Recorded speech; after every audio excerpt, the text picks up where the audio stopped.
Le harmattan soufflait doucement sur Dakar, enveloppant la ville d'une brume ocre. Dans le quartier de Ouakam, une maison modeste aux murs roses se dressait entre les bougainvilliers. À l'intérieur, Aminata Diop, 32 ans, se réveilla avant l'aube. Son bras droit, enveloppé dans un bandage épais, la faisait grimacer à chaque mouvement.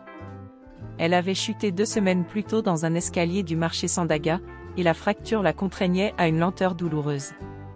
Elle se leva avec précaution, évitant de réveiller son mari, Kwame Traoré, allongé à ses côtés. Leur chambre était sobre, un lit en bois sculpté, une armoire en teck, et une photo de mariage où il souriait devant la grande mosquée de Touba. Une époque où Kwame lui offrait des bouquets de jasmin et lui murmurait des poèmes en wolof. Aminata se glissa dans la salle de bain, où le carrelage bleu lui rappelait la mer de Ngor. Malgré la douleur, elle rangea les serviettes, lava le sol, et prépara le thieboudienne pour le déjeuner. Elle opta pour un menu simple, du riz au poisson, des légumes coupés la veille, et des œufs brouillés cuits au micro-ondes. Son bras la trahissait, les tomates étaient mal découpées, le riz légèrement brûlé. Si Kwame voit ça, pensa-t-elle en serrant les dents. Depuis que leur projet d'avoir des enfants avait échoué, Kwame s'était transformé. L'homme qui lui lisait Léopold Sédar Senghor était devenu un étranger, critique et imprévisible. Kwame se réveilla à 9 h, comme chaque samedi. Il sortit du lit sans un mot, passa devant Aminata comme si elle était invisible, et entra dans la douche. Le bruit de l'eau couvrit les sanglots étouffés d'Aminata. Elle saisit son téléphone pour appeler sa mère, Fatou Ndiaye, comme promis. La connexion fut mauvaise. À la 3e tentative, la voix de Fatou résonna enfin. Ngoné, hein, comment vas-tu? Ton bras. Ça va, maman. Commença Aminata, interrompue par un claquement de porte. Kwame était sorti de la douche, torse nu, l'air sombre. Tu ignores encore mes besoins, gronda Kwame en wolof, sa voix chargée de mépris. Aminata tenta de calmer le jeu. Je préparais ton repas, Mais il avait déjà saisi son bras blessé. Un craquement sec traversa la pièce. Aminata hurla, lâchant son téléphone. La douleur était si vive qu'elle s'effondra, recroquevillée sur le carrelage froid. Kwame la dominait, répétant. Tu n'es qu'une incapable. Où est mon déjeuner? Elle tenta de ramper vers la cuisine, mais son bras refusait de bouger. Au moment où Kwame levait la main pour frapper à nouveau, des coups retentirent à la porte. Sékou Ndiaye, le père d'Aminata, entra sans attendre. À 65 ans, ancien pêcheur à Kayar, il gardait une carrure imposante et un regard perçant. « Qu'est-ce que tu fais, mon fils ?» demanda-t-il, calme mais ferme, en se plaçant entre Kwame et Aminata. Kwame, surpris, recula. « Elle m'a provoqué. »« Elle. Tais-toi. » Sékou l'interrompit. « Tu as oublié les enseignements de nos ancêtres ? Une femme n'est pas un sac de riz à maltraiter. » Sans quitter Kwame des yeux, il aida Aminata à se relever. Son visage ruisselait de larmes, son bandage taché de sang. « Viens, Ngoné.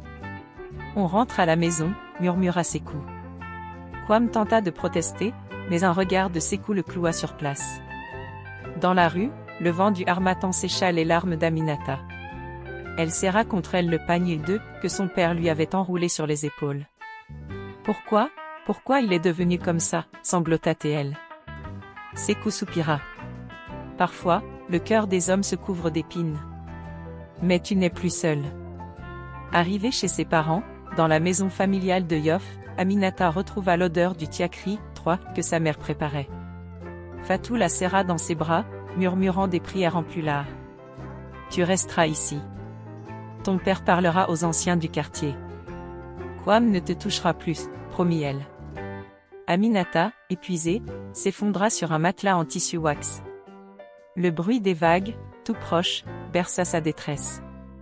Dans un flashback, le récit revient sur la rencontre d'Aminata et Kwame. Ils s'étaient connus à un mariage, où il lui avait offert un collier en perles de Toubacouta. À l'époque, Kwame travaillait dans une ONG, et parlait de construire des écoles. Puis vint l'échec des grossesses, les visites chez les marabouts, 4, les nuits où Kwame buvait de l'ataya, 5, en silence. Sa colère avait grandi comme un baobab dans la savane, étouffant tout sur son passage. Cette nuit-là, Sékou et Fatou veillèrent leur fille. Dans le salon, sous la lueur d'une lampe à pétrole, Sékou déclara: « Demain, nous irons voir l'imam et le chef de quartier. Tu divorceras. Un homme qui frappe sa femme n'est pas un homme. » Aminata hocha la tête, le cœur serré. Elle revoyait le Kwame d'autrefois, celui qui dansait le sabar 6 avec elle lors des fêtes. Mais cette image s'effaçait, remplacée par un visage déformé par la rage. Au petit matin, les appels à la prière de la mosquée de Yoff résonnèrent. Aminata, assise sur la terrasse, regarda l'océan. Son bras la lançait toujours, mais pour la première fois depuis des mois, elle respirait sans peur. Le harmattan emportera tes larmes, lui avait dit Sékou. Elle y croyait. Le soleil de midi tapait sur les bureaux vitrés de l'ONG, Éducation pour tout, situé en face de la corniche. Aminata Diop, alors âgée de 27 ans, ajusta son boubou bleu ciel avant de présenter un rapport sur les écoles rurales. Dans la salle de réunion, un nouvel employé attira son regard, Kwame Traoré, 30 ans, vêtu d'un costume élégant mais modeste, parlant français avec l'accent chaleureux de Kaolack. Il avait les mains larges, celles d'un homme qui avait aidé son père à cultiver le mil avant de devenir sociologue. Quand leurs regards se croisèrent, il lui offrit un sourire timide, comme s'il avait deviné son amour pour les livres de Mariam Abba. Leur amour naquit lors d'un thé à la menthe partagé à la terrasse du Ngor Diarama. Kwame parla de son rêve, construire des bibliothèques mobiles pour les enfants des villages isolés. Les mots peuvent briser les chaînes, Aminata. Comme ton sourire brise ma timidité, dit-il en wolof, faisant rougir la jeune femme. Ils se marièrent 6 mois plus tard, lors d'une cérémonie colorée à Thiès. Les femmes de la famille d'Aminata dansèrent le sabar en tissu wax, tandis que les griots chantaient les louanges des Traoré, une lignée de guerriers mandingues. La nuit venue, Kwame lui offrit un collier en argent gravé de « Njadef ». « Comment vas-tu » une promesse d'attention éternelle. Les premières années furent douces.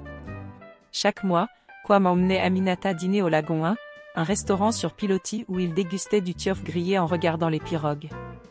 Le week-end, il visitait l'île de Gorée, main dans la main, écoutant les récits des guides sur les murs ocres de la maison des esclaves. « Nous aurons 3 enfants, déclara un soir Kwame, les yeux brillants. 2 garçons et une fille, qui porteront ton nom et le mien. » Aminata sourit, caressant son ventre comme si l'espoir suffisait à matérialiser la vie. Mais les mois passèrent, et aucun enfant ne vint. Les visites à l'hôpital Aristide Le Dantec devinrent routinières. Infertilité inexpliquée, diagnostiqua un médecin, indifférent à leur détresse. Kwame insista pour consulter un marabout réputé de Touba. Dans une case étouffante, l'homme vieilli leur remit des gris-gris et des potions amères. « Lavez-vous avec cette eau bénite lors de la pleine lune », ordonna-t-il. Aminata obéit, mais chaque cycle mensuel apportait la même déception. Kwame commença à éviter son regard. Un soir, après 2 ans d'essais infructueux, Kwame rentra ivre d'Ateya. Il renversa le plat de mafé qu'Aminata avait préparé, grondant. « Tu ne sais même plus cuisiner ? Peut-être que c'est pour ça que ton ventre reste vide. » Aminata, choquée, ramassa les morceaux de viande en silence. Le lendemain, Kwame s'excusa, lui offrant des boucles d'oreilles en coquillage. Mais la blessure resta. Kwame se mit à travailler tard, prétextant des réunions. Aminata passait ses soirées seule, à relire astérisque une si longue lettre de Mariam Abba, trouvant dans les mots de Ramatoulaye un écho à sa solitude. Un jour, elle osa suggérer. « Et si on adoptait ? Il y a tant d'enfants à l'orphelinat de Grand Yoff. » Kwame frappa la table, faisant trembler les verres. « Un enfant qui ne porte pas mon sang ? Jamais. C'est toi le problème, pas moi. » Le drame survint un jeudi matin au supermarché Casino de la VDN. Aminata, chargée de sacs trop lourds, glissa dans l'escalier mécanique. Elle étendit le bras pour se rattraper, mais un craquement sec retentit. Les employés accoururent, la hissant dans un taxi pour l'hôpital. Le diagnostic fut sans appel, fracture ouverte du radius. Le médecin prescrivit 3 mois de repos. De retour à la maison, Aminata trouva Kwame assis dans le salon, le visage fermé. « Tu as fait exprès » murmura-t-il. « Maintenant, qui va m'aider ? Avec son bras en écharpe, Aminata lutta pour maintenir le rythme. Kwam critiquait tout, le riz trop sec, les chemises mal repassées, le silence, coupable, qu'elle opposait à ses reproches. Un soir, il jeta son assiette contre le mur. « Tu n'es même plus capable de servir un homme correctement. » Elle nettoya les débris de céramique, une larme coulant sur son bandage sale. La rupture survint un samedi matin. Aminata, épuisée, tenta d'appeler sa mère en cachette pendant que Kwam se douchait. Mais sous un ciel lavande, au cœur de la cour du chef de quartier de Yoff, les anciens siégeaient en cercle, leur boubou blanc contrastant avec la terre ocre. Aminata, vêtue d'un pagne vert émeraude brodé de symboles adinkra, se tenait droite aux côtés de son père, ses coups. Face à eux, Kwam, le regard fuyant, était accompagné de son oncle paternel, venu de Kaolack pour « sauver l'honneur des Traoré ». L'imam Ousmane, barbe grisonnante et visage sévère, ouvrit la séance par une sourate du Coran. Puis Fatou prit la parole, déroulant un récit précis des violences, les assiettes brisées, les nuits de silence, le bras fracturé. Elle tendit aux anciens le rapport médical et des photos du bras meurtri d'Aminata. « Une femme n'est pas un champ à labourer de force », déclara le chef de quartier, citant un proverbe wolof.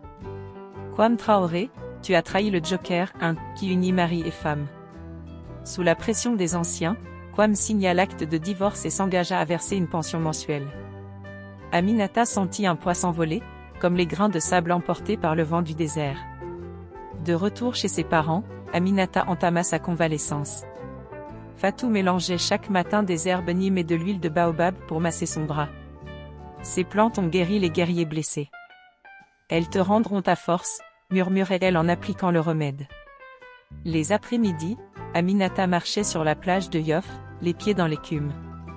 Elle observait les pêcheurs ramener leurs prises, leurs chants rythmés par les vagues. Un jour, elle osa plonger sa main dans l'eau froide, sentant les muscles de son bras se détendre peu à peu. Un mois après le divorce, une vieille Renault grise s'arrêta devant la maison des Ndiaye. Mariam et Boubacar Traoré, les parents de Kwam, en descendirent, portant un panier en osier rempli de mangues et de noix de cajou. « Nous venons demander pardon pour notre fils », déclara Boubacar, le visage creusé par la honte. « Nous l'avons chassé de notre maison. Qu'il erre comme un chien sans collier jusqu'à ce qu'il comprenne. » Mariam, les yeux humides, tendit à Aminata une enveloppe épaisse. « C'est pour l'hôpital. »« Et pour toi ?» Njabok Nalak 2. Aminata accepta, touchée par leur geste. Mais lorsqu'ils proposèrent de lui trouver un nouveau mari, elle secoua la tête. « Mon cœur a besoin de temps pour fleurir à nouveau. » Grâce à une amie d'enfance, Aminata décrocha un emploi au centre communautaire Ndem, un lieu dédié aux femmes victimes de violences. Le premier jour, elle revêtit un boubou violet, couleur de la résilience. Le centre, niché dans un jardin de bougainvilliers, abritait un atelier de tissage, une bibliothèque et une salle de conseil. Aminata fut chargée d'organiser des ateliers d'alphabétisation. Lors de sa première session, elle lut un extrait de « Une si longue lettre » à un groupe de femmes attentives. Ramatoulaye a survécu. « Nous survivrons aussi », déclara-t-elle, les mots résonnant comme une promesse. Un soir, Aïssatou, sa meilleure amie du lycée, l'invita à un tchouk 4 dans son salon de coiffure à Wakam. Assises sur des poufs colorés, elles partagèrent du bissap glacé et des akras. « Tu as disparu, sœur », reprocha Aïssatou en tressant les cheveux d'Aminata avec des perles dorées. « Kwam t'avait coupé du monde. » Aminata avoua tout, les humiliations, la peur, la fracture. Les autres clientes, d'abord silencieuses, partagèrent à leur tour des fragments de leur vie brisée. Le salon devint un sanctuaire de confessions et de rires étouffés. Une nuit, Aminata écrivit une lettre qu'elle n'enverrait jamais. « Kwam, je ne te hais pas. Je hais l'ombre qui a dévoré l'homme qui m'offrait des jasmins. Sache que je danse à nouveau le sabar, et que mon rire résonne plus fort que tes cris. Aminata. » Elle brûla la lettre dans un bol en terre, regardant les cendres s'élever vers la lune. Un an plus tard, Aminata marchait sur l'île de Gorée, participant au festival « Femmes et Résilience ». Vêtue d'un pagne basin doré, elle animait un atelier sur la reconstruction après la violence. Des femmes de Dakar, de Saint-Louis, et même de Guinée écoutaient son témoignage. Parmi elles, Kadi, une jeune mère divorcée, lui tendit un collier de perles. « Tu m'as donné le courage de partir. » « Merci, Goné. » En fin de journée, Aminata s'assit devant la maison des esclaves. Les vagues murmuraient des histoires de douleur et de liberté. Elle sourit, sachant qu'elle appartenait désormais à la seconde catégorie. De retour à Yoff, Aminata trouva Sékou en train de réparer une pirogue échouée. « Tu vois cette coque fissurée ?» dit-il en ponçant le bois. Avec du temps et des mains patientes, elle naviguera à nouveau. Elle l'aida à peindre la pirogue en bleu et orange, leur rire mêlé aux cris des mouettes. La danse des libertés. Lors du prochain Magal de Touba 5, Aminata dansa le sabar sur la place du village, entourée de ses parents, amis, et des femmes du centre Ndem. Ses bras, désormais guéris, traçaient des arabesques dans l'air, racontant une histoire de chute et de renaissance. Le vent du harmattan emporta ses larmes passées, ne laissant que l'éclat de son sourire.